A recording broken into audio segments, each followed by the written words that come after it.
Hey, everybody. I hope you guys are having a terrific day. My name is Sean Pitcher. I'm your host of the Roots podcast. Today we have on Ross Shumway. He is the football dietitian at UCLA coming out of Cali. Welcome, Ross. Great to have you on today. Thanks, man. It's good to be here. So one of the reasons I want to bring on Ross is he's a newer dietitian in the field, has a lot of promise, very intelligent, smart guy, very knowledgeable. I think some of that comes from one of the questions that we're going to discuss later in the podcast. But before we start anything, Ross, who are you behind the credentials, the name, the title? So I give you my background. I originally grew up in Boston, Massachusetts. Was a lacrosse player in high school. Was thinking about becoming an athletic trainer in college and doing a master's program in athletic training and undergrad in exercise science. Had the opportunity to move out to Orange County, California, to play lacrosse out at a small school called Chapman University. And while I was there in my sophomore year, I actually got gastritis. So it was really kind of a situation where I was really struggling to eat any kind of food and very reactive to a bunch of different things and had to clean up my diet quite a lot to, be able to live daily life and make it to classes and things like that. And so after I kind of cleaned up my diet and fixed all my symptoms and all those kinds of things, I kind of realized that there was a big impact in how I was playing on the field and my performance with lacrosse. And so I kind of had that epiphany moment where I was like, I didn't necessarily like feel bad prior to having to clean up my diet, but I didn't realize I could feel this much better while I was playing and doing those kinds of things. And so I was kind of that epiphany moment where I was like, how many other athletes are currently doing that thing as well, where they don't realize how much better their performance could be if they fix their diet. So it kind of was how I saw nutrition as like that X factor kind of thing. Really the big thing that got me started and kind of what made me who I am in progressing in the field and things like that was my first internship that I had with the Los Angeles Rams back in 2017. And I had two really good mentors up there, Joey Blake and Anthony Zamora. And it was a situation where I really kind of learned the definition of, work ethic and attention to detail and grit really, because when I first started out with them I was only there working on Tuesdays and Thursdays during the off-season workout period, but I was getting up, being in Orange County geographically. The Rams practice facility is kind of on the other side of LA from where I'm at. It's about 80 miles away. So I was getting up at about 3:30 in the morning to drive 80 miles to their practice facility and stock fridges, make smoothies, do the kind of grunt work that we all kind of did coming along for about 12 hours a day, and then driving back another 80 miles back home to then go to classes the next day. So it was really something where it kind of set the tone for me, I would say, as far as what's kind of required in this field just to get your foot in the door. And that kind of mentality and that work ethic and those kinds of things is what I kind of utilized to build upon that opportunity and get the rest of the opportunities that I've had and been fortunate with in my career so far. Yeah, and touch on a couple of those points. I had a very similar experience. Like when I was younger, I was an overweight kid, right? My mother ended up bringing me to the doctor, and they did some blood work, and he pretty much pulled a scare tactic on me. He's like, hey, if you're 13, 14 years old, like your lipid levels and these levels are pretty abnormal for someone your age. Like if you continue on this trend, the way you're eating, like you're gonna have some significant health issues like as you get older. And with my family background, my mother's side, everyone on my mom's side has either passed from cancer or everyone on her dad's side has passed from heart disease. Or I have the other fortunate side on my dad's side where everyone lives to like 90 to 100 years old. So it's kind of a split decision. We'll see what happens at the end of the day. But when I was in that moment, right, like the doctor's like, you need to do something. That's kind of where like the light bulb in me switched. And I was like, I have to figure out, I don't know anything about nutrition, but I'll try to figure out and talk to as many people as I can, try to take classes, try to find more information on the internet. And luckily at that stage, I had a mentor in high school where she taught cooking classes, she taught nutrition classes. Her daughter was a dietitian in Boston. Funny enough, connection there. And that's what kind of got me in the door to know that like nutrition was going to play a big deal, and me changing that did help my overall health and put me in a better trajectory to kind of where I am now. And then I really like what you said there about obviously your kind of initial stages with the Rams. Obviously, there's obviously a lot of people out here that are still taking that route or have had to take that route because that's the only opportunity available. But on the other side of the coin, we obviously have people still that are coming out of college and thinking they're going to get $100,000 job right up from the jump. So I really like that you said that up front. You know, there's going to be some sacrifices I feel like you're going to have to take in the beginning, whether you like them or not, whether it's fun or not, whether it's going to be affordable for you or not. But as you've shown, and we've talked on multiple different occasions, that's obviously what got your foot in the door into several different places.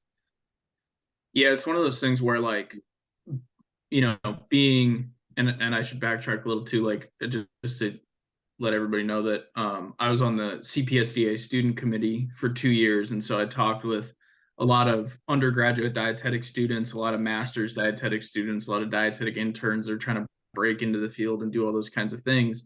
And I think with the field shifting to the requirement for a master's degree now, there used to be kind of two paths to get to where I am and where you are right now. And one was either you take what I would call the unorthodox path, which is what I did, where you really spend majority of your time working and trying to gather and, you know, accrue intern experiences and work experiences and things like that for the resume while you're just getting the bare level RD certification out of the way. And then the other is, you know, you do your dietetics undergrad, you do your master's degree in nutrition, then you do your dietetic internship, and then you get your RD, and now you kind of try and jump into the field without that, you know, experience. And so both of them kind of have those positives and negatives, but you know, with mine, it was really always learning like what I learned at the Rams really was the big thing of like if you aren't able to do the bare minimum things, do the intangibles, right? Like for starters, if you can't get up at 4 o'clock in the morning for 9 months straight, it doesn't matter what you know in nutrition because you're not going to be able to stick around in these kinds of settings and earn the respect from the athletes that you need to earn the respect from to actually get them to follow, you know, a lot of the things that you're trying to implement with them. Or if you can't talk to a coach or you can't talk to a support staff or communicate, right? And this is Yeah. and I was just on a panel with Anthony Paradis, Jenna Heitmeyer, Katie Best. We did it for Georgia State and Emory dietetic internship, you know, for those individuals that are kind of coming up through the field. And I will tell you this much: all four of us gave them a very real idea of what sports nutrition looks like in the field. And I'm sure you know some of those individuals as well. There's no sugarcoating there, and we just gave it to them how it was. But at the end of the day, I think we need to be real and honest and give them what the job looks like. And again, it's going to look like different things at different places depending on the environment and, you know, the support and the people that you're working with there. And some places going to be awesome, and some places just it's not going to be great. But that's some of the things that you're going to have to deal with and figure out in those situations. And a lot of times, school isn't always going to set you up for success for those because some of those skills aren't taught until you're in the field. Yeah, it's one of those things that I'm grateful for. You know, obviously I'm gonna always advocate for my route and be grateful for the path that I took. But it's one of those things that I've kind of seen where when I talk to people coming up in the field, I always give them, you know, like you said, the brutal honesty of the profession and what it is and what it entails and what you can expect and timelines and things like that. Because I think a lot of times I've seen a lot of people come up in the field and they get to a point where they are now in their first full-time position and they're like, you know, shoot, this really isn't what I thought it was going to be.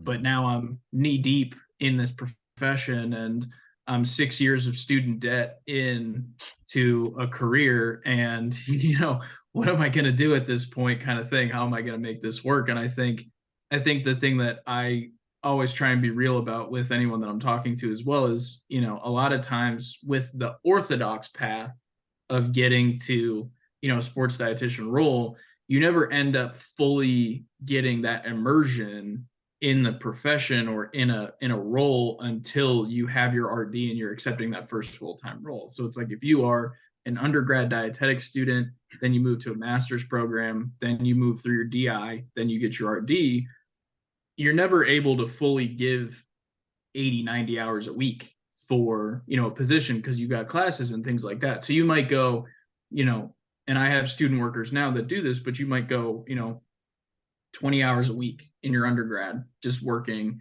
getting exposed to sports nutrition, doing all those things, which is great. Then the master's degree, you only go, a month or two at a time, or it depends on how your program is structured, but you're never fully immersed. And then you finally get that first full-time role. And let's say it's like mine with football. Wham. Yeah, it's like, let's say it's like mine with football. And it's like, okay, so from August 4th to, the first week of January, you're going to be going 5 a.m. to 8 p.m. 7 days a week. And it's like, oh, I've never done this before. I've actually never been tested like this with those aspects. And then you kind of start to have a little bit of I think, a little bit of a panic if that's not what you signed up for. Mm-hmm. Now, obviously, you said obviously 5 a.m. to 8 p.m. Do you feel obviously during the season there's some necessity there where you have to be there to a certain extent, but do you feel, regardless of the sport, that dietitians need to be there that long every single day, or No, do you feel it's dependent on the season, or it doesn't matter in general? I think I can only speak about football. In past experience with other sports and things like that, through my internships and through my experiences, right? So, for example, like football is a morning sport, right? So we get into the building very early.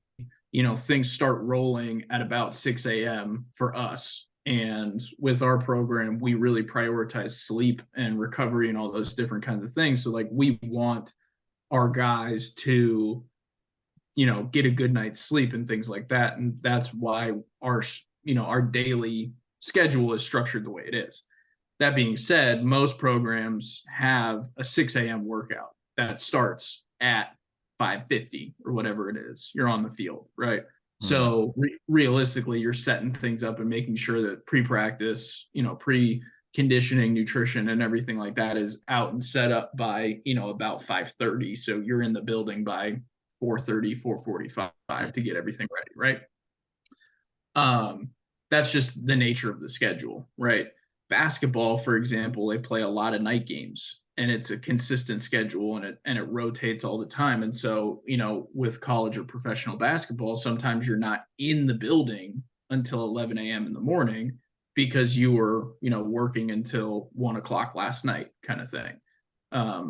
Like I know a couple of the NBA teams kind of structure like that, where they don't start practice till like 1 o'clock in the afternoon because they just played a game last night and it went until, midnight basically. And the guys didn't get home till 1 a.m. So it's really kind of, I would say, first of all, the difference with the sports is the schedule of it.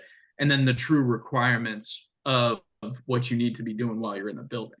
For myself, I was kind of there for that period of time in season that long last year, just because there was a lot that needed to get done and a lot of program building that needed to occur. But I would say for the most part, that's only an in-season thing right now.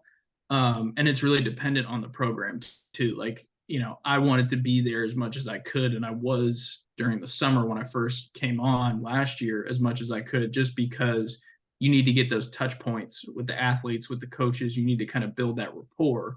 But at this point, this off season, this is the first opportunity I've had to kind of take a little bit of a step back. There's a lot of things that are now automated and they're running for themselves, or, I have student workers or interns that are kind of completing different tasks that I used to be completing, and those kinds of things. So it's a little bit easier to take a step back and know that the machine is still going to run without you directly at the helm 24/7. And that's the goal eventually is, when you come into a new program, Can it's I be going to able be a lot to, of work. Yeah, right up front. can I be in a position where I can have enough staff to delegate responsibilities, and no one's going to be above any responsibilities, right? Like I still stock stuff. I'm sure there's still stuff once in a while you have to stock stuff, right? Like there's still basic things you have to do, and you're never going to be above those things. But the more people we can have in place to try to do some of the things that do take up a lot of our time, so we can focus on more higher level details for the program and the athletes and the players, then hopefully we're able to put out a better long-term product and be able to offer more services over time. But and that's what I wanted to kind of, for sure, definitely get into is, UCLA historically didn't have a dietitian on staff. Walking into that environment, like what were I know you mentioned a couple there, what were your like steps to tackling a position where maybe the staff members or people didn't usually work with a dietitian, but now they have somebody, and like how are you able to show value and present yourself in that way? I think the big thing that I got lucky with to begin with was because I'd been an intern on the Olympic side at UCLA back in 2019. I kind of knew what I was getting into coming in. Like I'd kind of heard stories about what was going on with football. You'd read some articles from the LA Times about, how much they're spending and how much of a disaster it was and all those different kinds of things.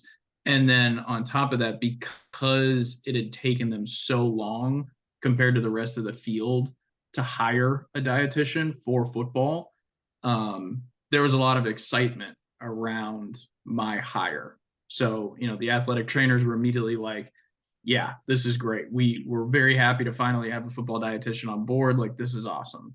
And a lot of the coaches, that had come from other programs that had a football dietitian were now excited to finally have one. Team physician excited to finally have one. All those different kinds of things. So I could kind of use that excitement to get the ball rolling and do a lot of things that, I needed to do. I would say the first things coming in was really just doing a full needs assessment on, what are the most important things going on right now? What are things that are, don't need to be addressed or touched right now for the time being? What's going to make the highest impact with, the entire team versus just one or two guys? And how can we facilitate those things as quickly as possible just so that we're up and running? And so the way that I kind of looked at it was I came on in May, camp starts in August.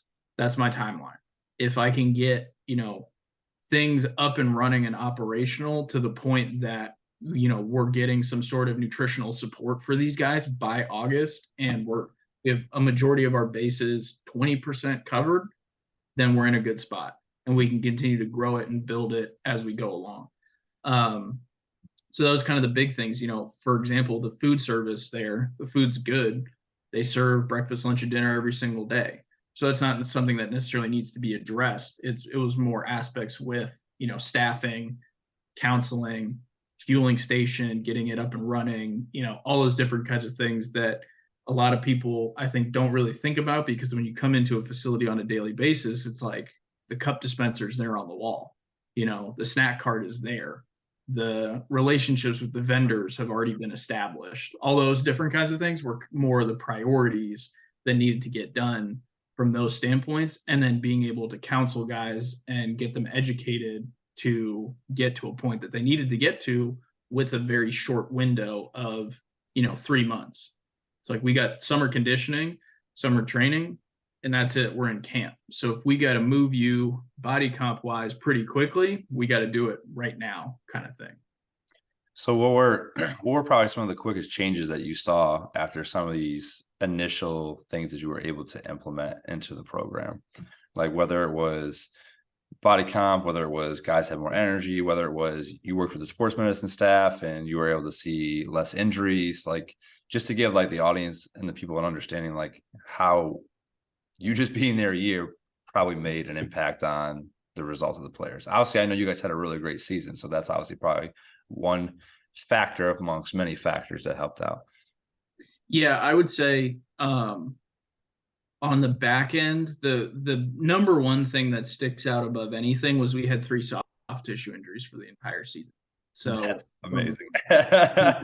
From training camp, from when training camp started on August 4th to the end of the season, we only had 3 soft tissue injuries for the entire season. We had one Achilles, which was contact. We had one ACL, which was contact, and 2 foot, broken foots, both from being stepped on. So, in a large scale, grand scheme of things, that's probably about as good as you can get it. Really having 3 guys pull a hamstring or a hip flexor or a quad or a groin or something like that, a running muscle, right? From strictly just running. We had, off the top of my head, probably 7 to 10 guys play a full season that had never played a full season before. That were 4 or 5 year starters for us. They'd always had an injury that had held them out for 4 or 5 games, kind of thing, and plenty of guys that were kind of known as like, these are guys that are prone to soft tissue injuries. Like, we're going to get as much as we can get out of them, and if we get 4 games out of them, that's fantastic. That's more than you can ask for. Guys like that playing the full season, which is a and game being changer, able to, especially if they're starters or yeah, exactly. And I think that was like really a big thing for us, that really kind of was an X factor, was we really maintained our starting group holistically throughout the whole season. It was only, maybe we had 1 to 2 guys per game out of our starters that had to sit, and that was about it. Our whole defense would started just about every single game. I don't think there was anyone that really had to miss any significant amount of time. And then same thing with the offense. We had maybe 1 or 2 guys that would rotate in, that would have to sit a game because they twisted their ankle or something like that. But they were all football contact injuries that were only holding them out maybe a week tops, kind of thing. And that definitely is a huge factor. And I think what really put it into perspective for me was, we had one of the NFL teams come and visit, because they use our practice field because it's right across the street from a hotel. So we had one of the NFL teams come and visit, and we were talking with their strength staff, and one of their strength coaches had done a 1-year stint at a group of 5 school a couple of years ago, where they didn't have a dietitian, they didn't have a nutrition program, they had nothing. And so it was really like strength coach led nutrition. And so he's kind of like, we're getting in at 5 a.m. We're making the smoothies. We're doing the post-workout snacks. We're doing X, Y, and Z, yada, yada, yada. We're doing everything, basically. It's kind of the way that he put it. And he goes, he told me how many soft tissue injuries they had during training camp alone, and it was 22. And he was just like, guys are dropping left and right like flies. And it kind of blew my mind, because I didn't even realize that was like, it could be that severe. Like, there could be that many soft tissue injuries in a 1-month period when you're in training camp. And I think a lot of it's credit to, for us, a lot of it's credit to Chip and how he structures the schedule, like the daily schedule. But then also a lot of it, I would credit myself and the strength staff for kind of prepping the guys to be able to handle the volume and the load that they're seeing in season, and really taking care of themselves the way that they need to kind of prevent those preventable injuries. Yeah, I think I know more and more people are integrating athlete management systems, sports science, obviously taking a better look at load management. We currently use Connexon, and I know a lot of basketball, NBA, and college settings are currently using that. But I mean, we're looking at that daily, weekly. We've got the coaches integrated to looking at that, like knowing, what's the low, medium, high exposure, right? Like, what does a game look like? Are we not getting enough exposure to the tissue of the person's body, which is causing them, like in our sense, for the person to cramp, right? Because we could get blamed for cramping, and we're doing everything to provide and recommend, educate them on strategies for cramping. But if they're not getting the exposure during the week that they're going to be placed on them in a game, well, that comes down to proper programming of your practices. So to have a coach like yours, and I know more coaches are getting that way. I know it's still some of the challenges there are getting the coaches to buy into some of that technology, and looking at some of those numbers and being open to knowing that this does play a factor, and it's going to reduce injuries and keep your guys in the field. Definitely is a tough challenge to try to get across to some individuals, but hopefully a few coaches here, a few coaches there will eventually get to that point.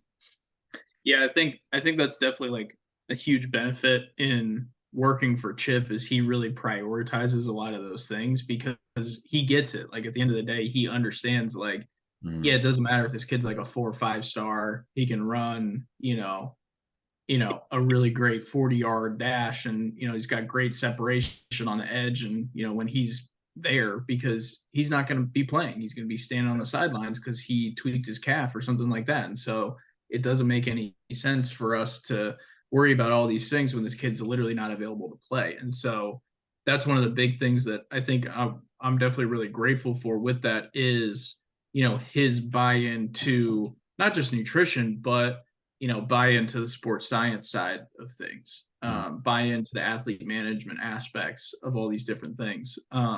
With the athlete management system that we utilize, I'm able to, take a pre and post practice body weight, so morning weight and a post practice weight, and generate specific hydration recommendations based on the guy's actual sweat loss for that specific practice for that day, and mm, generate hydration recommendations that get sent out to all the coaches, and then it ends up on the players' phones in an app that they have.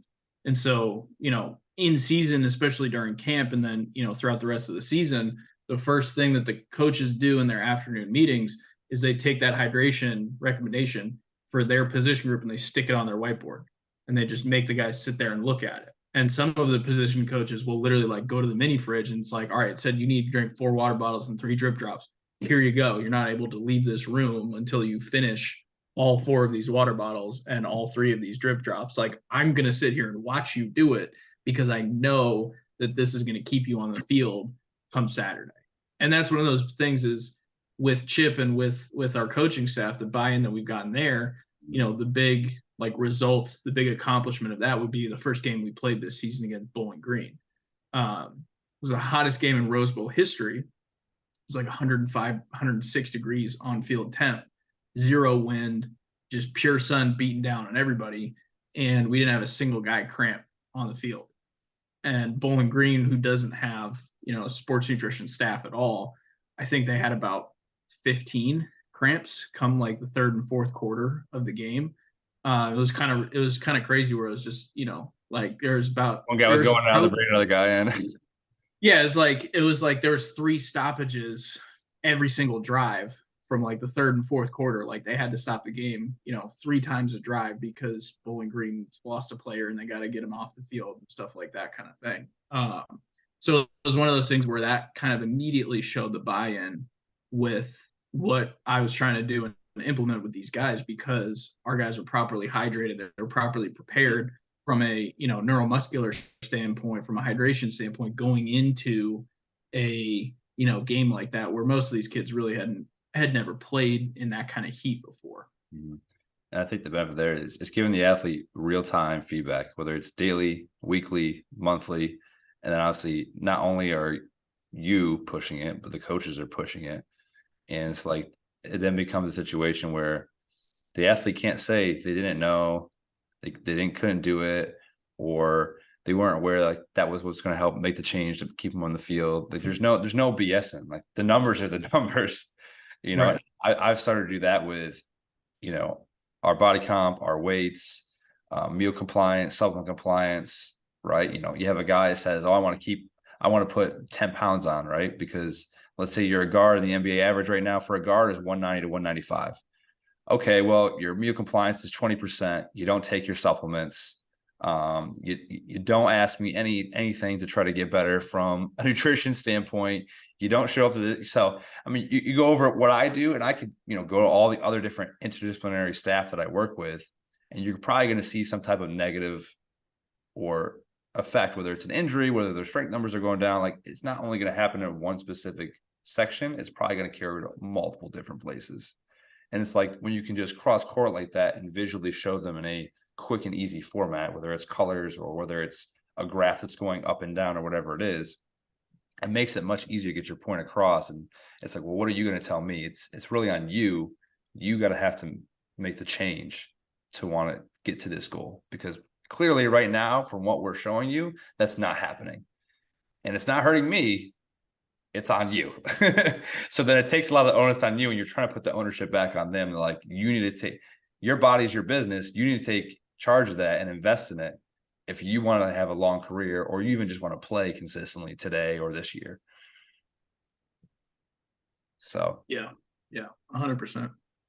one of the things that I thought was, we've talked about this multiple times, is your ability to, when you first got there, to, obviously you said in the very beginning, they're spending a ton of money on stuff that may not have been spent on. Where did you kind of get the information and tactics to be able to have the resources on how to make your space more efficient, but then also be able to save at the same time, but you're still able to give the same quality, the same food, and the same things the athletes need, but not overspend on them, but then maybe use other resources or food companies to be able to supplement what you already have? I mean, it's the best way to sum it up is really the program that I'm building here is an amalgamation of all of my internship experiences combined, right?